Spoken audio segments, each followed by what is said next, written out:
Hello. My name is Melanie, am 22 years old, come from the United Kingdom.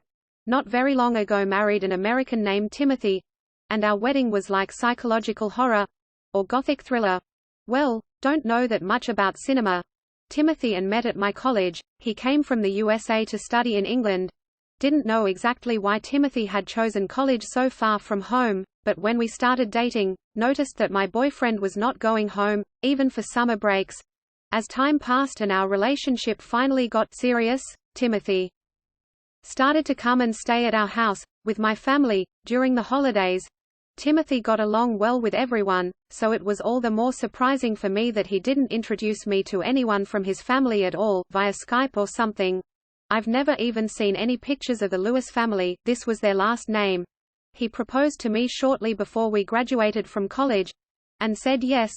We began to plan wedding, very modest one because Timothy spoke very negatively about any noisy celebrations, but all of a sudden, he asked to cancel all our plans and told me that he thought we should get married in the US, and he was as assertive and excited as he had never been before while telling me this.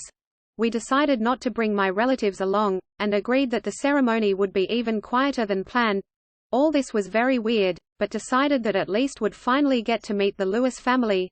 The first thing that surprised me was the house where the Lewis family lived. Since have been also living in suburbia, can understand this life, but the Lewis house was located 40 miles away from Little Town. However, they were not farmers nor were they the owners of status estate with high fence and security. They just lived far and solitary. The house was ugly. It only had 2 floors, but it was clear that it was undergoing constant rebuilding, growing in length and width, and nobody paid any attention to how it looked like. When we drove up to the house, saw something pretty big fall from one of the balconies. It was man. He was wearing some kind of strange technical device that could not see very well. Cried out in fright. But Timothy calmly explained that this was his great-uncle Theodore. He believed that the Earth was flat and was persistently trying to refute the theory of gravity. Timothy said that he had almost succeeded. Then noticed that the Earth Uncle Theodore was met by relatives who applauded him and merrily buzzed around. When Timothy entered the house felt like had walked into an anthill. Among others, saw those who had just watched the victory of gravity, and Uncle Theodore, who did not look very upset due to another defeat. Timothy endlessly introduced me to his relatives. Well, before all this thought that had big family. But none of them showed any interest in me. Everyone looked very busy with preparations for the upcoming ceremony. Had chance to estimate the scale of the impending disaster. Timothy lied to me about it being quiet and cozy wedding. I felt very sad and frustrated. Timothy was nowhere to be found, so just wandered around, trying to start conversation with anybody, but did not succeed.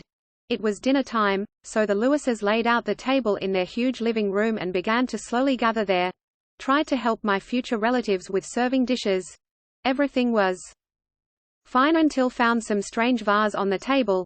It looked like part of an old decorative set and stood apart from the rest of the dishes. Decided to check what was inside.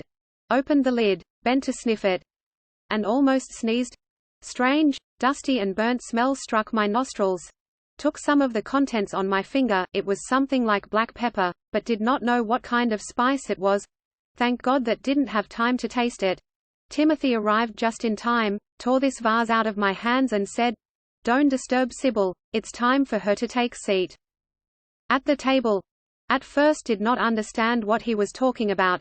Timothy carried the vase to the other side of the table and carefully placed it near one of the serving plates. Then began to suspect that something was amiss. Began to listen to the conversations of the other family members, have good memory for names, and although no one really spoke to me, more or less remembered all the people represented at the table, and did not remember that there was anyone named Sybil among them.